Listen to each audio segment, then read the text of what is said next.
Hey everyone, today we're going to take a look at this 2023 BMW XM.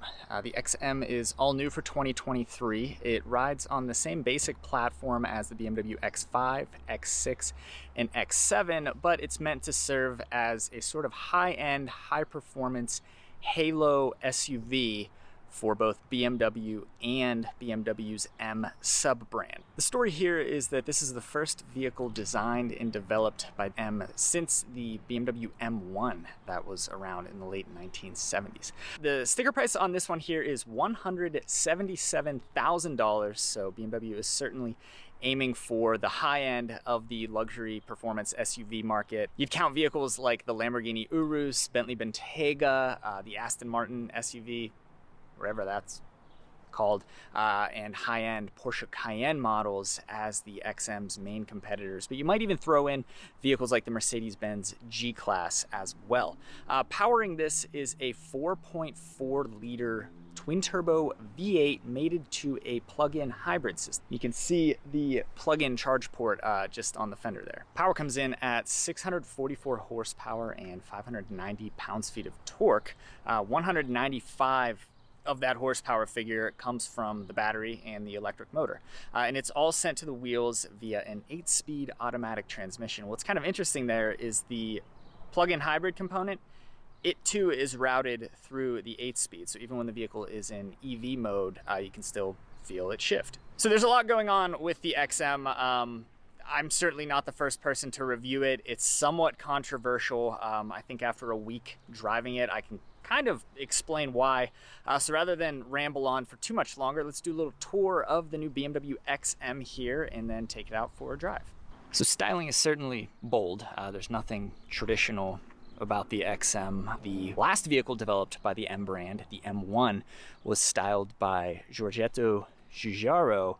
The XM here was not styled by him.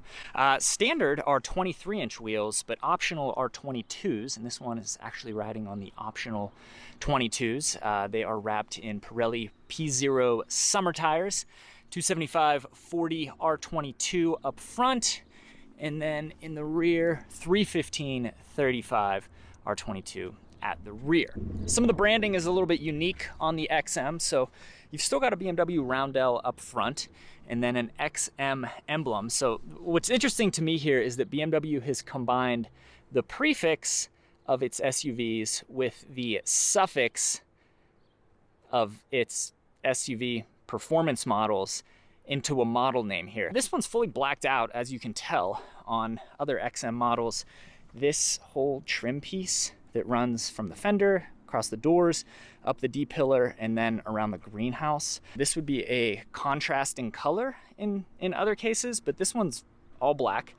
There are some bronze or gold accents, like on the XM logo there, on the XM emblem on the side. But with the black on black on black, you kind of lose some of the front styling elements, which may be a good thing. The headlights are this bit here, and then beneath it right there. Do you think this is an attractive looking SUV? It certainly makes a statement, and I think that's the point, especially when you're trying to compete with vehicles like the Lamborghini Urus. I do like the rear end styling, especially from this 3/4 angle here. I think the black taillights with the dark glass and the black exterior color all go together quite well around back here. But you've got another XM emblem back here, and you'll notice no BMW roundel on the tailgate. I think that's pretty cool, actually. The BMW roundel is up here, and BMW's press materials suggest that this harkens back to the M1, which had BMW roundel emblems in this area as well. It's actually etched into the glass here. It's on both sides. Then you'll also notice 4 stacked exhaust tips for that 4.4-liter V8. The cargo area is pretty big. This XM has the exact same wheelbase as the X7, which is BMW's biggest SUV. It's the 3-row. So given that, they had a lot of cargo volume to work with, a lot of vehicle to work with, and they've kind of split all that extra space between the cargo area and the second row seat, which is kind of interesting. We'll get to that in a minute. But back here, you've got a hard cover for the cargo area, which I guess that I guess that's okay. Kind of unique. Some people might like the roll-out cargo covers. Another interesting bit is that there's not really a lip here. This just comes straight out. See that? Completely flush. You're not putting things down into the cargo area. It's just a straight shot there, which I like that.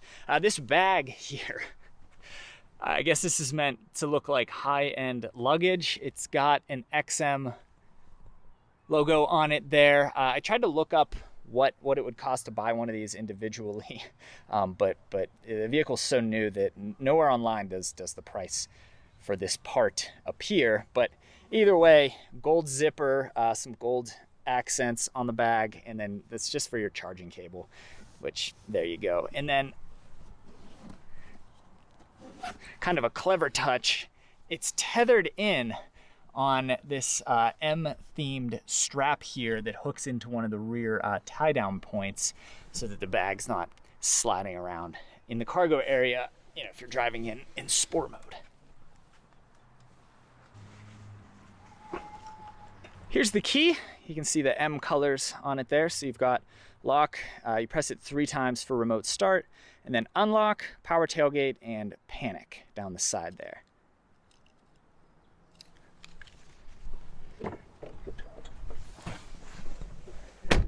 Okay, so let's turn it on.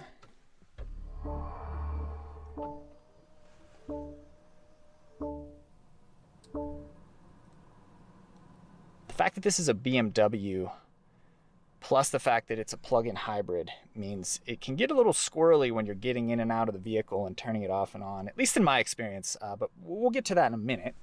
Here's the window sticker. So you can see this is a 2023 BMW XM. Comes with a starting price of $159,000, and as equipped, this one comes in at $165,895, so about $166,000, and it really only has 3 options. I mentioned the 22-inch wheels. You notice those are listed as an included option, so like a no-cost option, and then the 3 actual options, or the 2 actual options, are the Bowers & Wilkins sound system. That cost $3,400, and then the M driver's package, which cost $2,500, bringing that grand total up to $167K. As I mentioned, this one's a plug-in hybrid. Well, every XM is a plug-in hybrid. It's rated at 46 mpge, 14 mpg on gasoline only, which is pretty ridiculous. And then on a full charge, it'll go about 31 miles before that battery is depleted. So it'll go 31 miles on electric mode only. As for the interior, I think the quality feels really good. There are very few signs, if any, of cost cutting throughout this cabin. The dashboard's a nice leather material. You've got this carbon fiber across the infotainment engage cluster panel here, and then also across the center console. As for the center console, you've got kind of a control center for the infotainment system. It's also a touchscreen, which is great. We love redundant controls. That said, I review a lot of Mercedes products, and I tend to compare BMW and Mercedes, as do many people. And I think Mercedes interface is significantly better than this. It's just more intuitive. The placement of the volume knob on Mercedes is down here where you expect it to be. BMW's is up here. And then the choices that they make for the button layout is just a little bit convoluted. I review a lot of cars. I have reviewed a lot of cars over the year, and this one here has been the most difficult to get comfortable operating. I'll put it that way. It's hard to articulate why, and I have looked at the owner's manual, and that has been helpful, but there's just a lot going on here to wrap your head around. I think if you're not interested in spending a lot of time learning how to operate a new car, maybe the XM here may not be for you.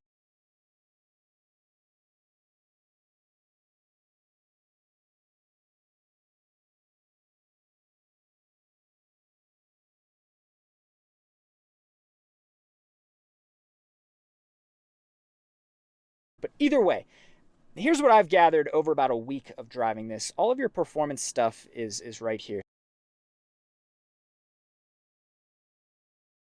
So you've got setup. That'll bring your different performance modes up on the screen here, and you can cycle through them. Oh, gets loud. gets really loud when you go into Sport Plus. So there's an adjustable exhaust that comes on when you put the car into Sport Plus. Well, I turned it off and it's remaining on. Little things like this kind of have been tough to wrap my head around. And the loud exhaust is still on. So case in point, but you've got your different driving modes, road and sport, and then you push the M hybrid button here, you can cycle between hybrid and then full EV mode, which I don't believe is available right now. I did plug this in overnight on my 120, just basic home 3-prong outlet, and we got to about 25 miles. I've been driving around a little bit today, and you can see we're at 17 miles.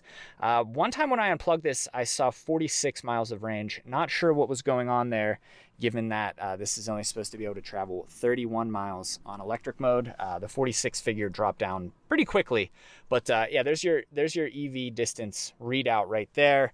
So you can cycle between hybrid, which works as just a hybrid vehicle with the electric motor and the battery supplementing the gas engine. You've got pure electric driving mode, which looks like we're in, and then e-control, which battery charge is maintained for electric driving, so that prioritizes the gas motor and preserves the battery charge level. Steering wheel is kind of fun, more performance stuff on the wheel. So you've got M1 and M2 buttons. So M1 in this case activates kind of an EV driving mode, and then M2 you have to press it twice to confirm. That brings you into like this car's most aggressive sport mode. You can see it got loud again. We'll see if it'll get quiet, and you have to actually press the button twice to confirm it because you're turning off stability control and you're going into 4-wheel drive sport mode. Back to the center console though, I'll talk a little louder since this exhaust doesn't want to shut off. You've got an auto hold mode, that adjustable exhaust, and then up here you turn stability control off via that button. Pull up the camera system, really nice high quality backup camera, and you do have a 360-degree camera. There's a parking assist view, and then your normal panoramic backup view. Looks like we've got some more modes there. 360-degree view where you can choose different camera angles. It's kind of fun. Not sure when it would be useful. And then there's even a car wash view so that you can see how to get on the track as you drive into the car wash. Wish I had known about this when I took this through a car wash about an hour ago. As for the rest of the center console, the shift lever is pretty unique. So to go into drive, you go back. Well, you go, okay. To go into drive, you go, hold on. So park is this button. To go into drive, you pull over and it returns to center.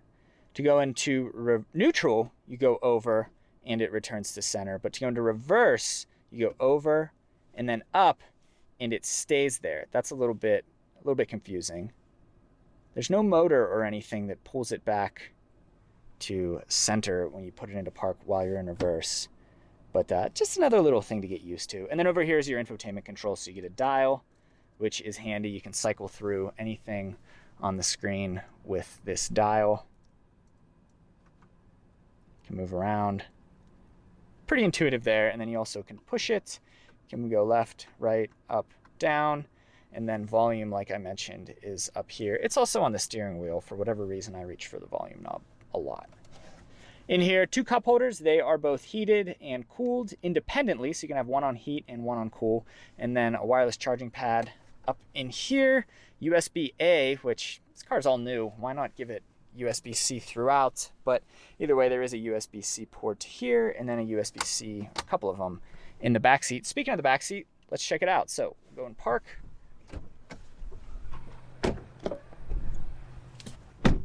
Okay, here we are in the XM's second row, and it is huge back here. So I'm about 5'10". That's where I have the seat when I'm driving. You can see I've got a lot of room for my knees. And then the back seat itself is probably the most interesting thing. Well, one of the most interesting things about this car. It's like a couch. You can see they haven't cut really sporty or individual depressions into it. I mean, even right here, this is pretty straight. Compared to most other car back seats. And what I think they've attempted to do here is make riding in the back seat of a car kind of an event. And a lot of these high-end performance luxury SUVs, especially in these high-end performance luxury SUVs, the back seat is an afterthought, and that's really not the case in the XM. It's fun to ride back here. It's really well cushioned. It comes with pillows. This is another part I attempted to look up the cost for and wasn't able to find it. Here, let's see if we can see the tag. Not sure if you'll be able to make it out, but there we go. So it says BMW Cuddle Pillow Black, and then you've got a serial number and a part number there. And then here it says made in Mexico and a date, October 17th, 2022. So the XM is made in Spartanburg, South Carolina. So this tells me that there's a factory in Mexico that just makes these pillows. I'm sure it makes other things, but makes tons and tons of these pillows, stamps the XM logo on them there, or embroiders it, and then ships them in a big box to the plant in Spartanburg, where they're tossed into the back seat of every new XM.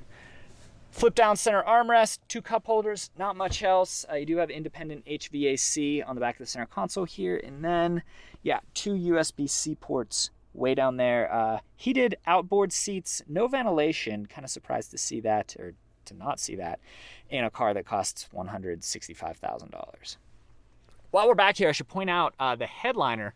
So there isn't a sunroof in the XM.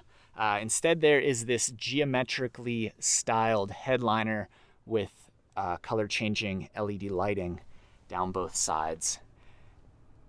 And to a lot of people, this is probably cool. What jumps out to me, though, is that BMW has saved itself a lot of money by leaving a sunroof out of the XM. And again, a high-end halo SUV without a sunroof is kind of bizarre to me. Clearly, BMW is padding its profit margins by leaving that feature out. In competitors to this car, you'd find a big panoramic sunroof here with glass that, well, would go back to here or further. But the XM just gets this headliner that they've attempted to style up with these geometrical shapes, I think to distract you from the fact that, yeah, there's no sunroof here.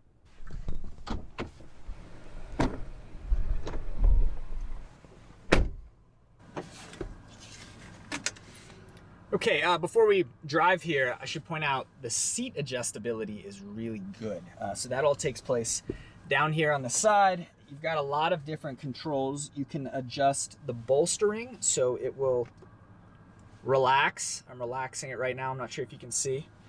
Whole side of the seat moves, including these wings here, because these are rather aggressive sports seats. So I'll actually tighten those in a little bit because I'm kind of a narrow person. And then when you adjust the headrests, again, you'll notice it's all one piece. The whole top of the seat back like curves forward. So see that? I'm not sure if you can. But the leather and everything is curving. It's not its own piece. It's just unique to me to find this level of adjustability in a seat that's put together this way. And I should add, the seats are also massaging. That's it. It's not a real aggressive massage. I've never found a car with massaging seats where the massage is really that good. But either way, better than nothing, I guess. Okay, let's go for our drive. So I've tried to put this in its most basic drive mode, which would be hybrid, and I think I've been successful in that. But I alluded before that this vehicle is a little bit difficult at times to operate just because there's a lot going on. Plug-in hybrid, high performance, it's a BMW, and they sometimes kind of do things a little bit differently to begin with. So I think I've got it in its most basic drive mode. So we're in drive, hybrid, basic 4-wheel drive, stability control is on. We're not in manual mode or anything. Once you touch the paddle shifters, the car goes into a performance mode. I really don't understand what's going on there. And for whatever reason, I just turned the car off and back on. For whatever reason, the loud exhaust setting is on. I don't understand that. And the light that tells you that the loud exhaust setting and auto hold modes are on is very difficult to see from the driver's angle. So I'm doing my best here. I guess what I'm getting at is I've reviewed a lot of cars, and this one has actually flustered me a little bit, which is rare. But I think we can carry on here. Let's go. So it's held back a little. There we go. Whoa. Okay, we're in a work zone. That was 50 miles per hour. This car is very, very fast. 644 horsepower, 0 to 60 comes in about 4 seconds. I think it's officially quoted at 4.1. That said, BMW is known to underrate its cars. They're known to be conservative in their horsepower and performance ratings.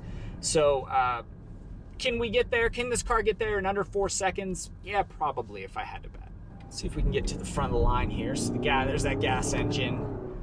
I do enjoy a turbocharged German V8. These engines are really fun.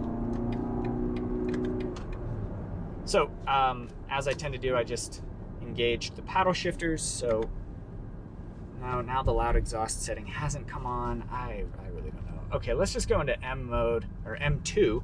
That's this right-hand red button on the steering wheel. Let's see if we can do a launch. So, forward a little bit, left foot on the brake, right foot on the gas. There we go.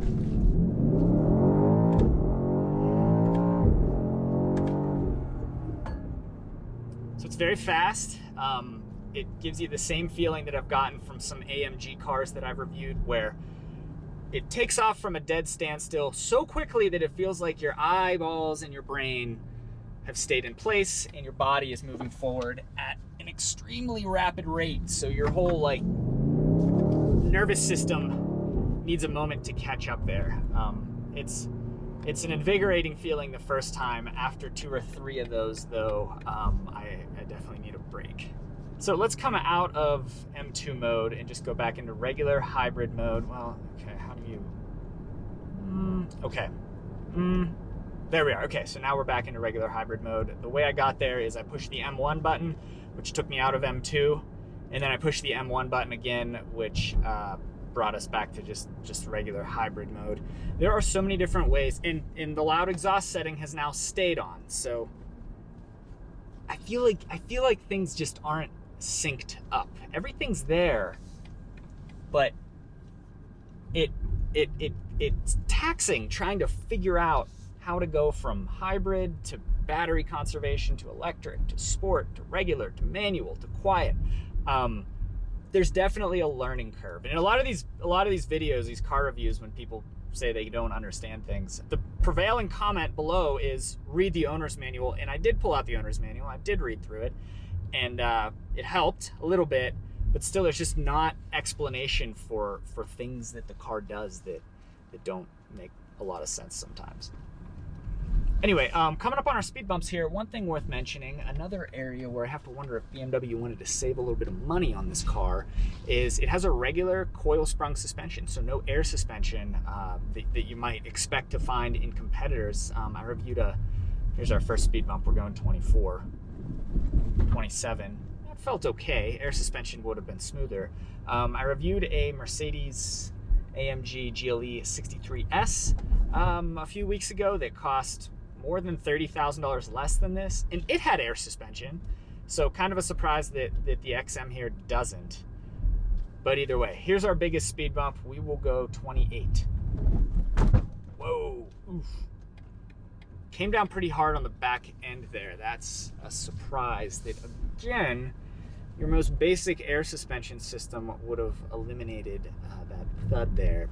Then again, there are some things in the cargo area. There's that fake Louis Vuitton bag that houses the charging cable and then the hard tonneau cover, or the hard cargo cover. So maybe that's what made the noise.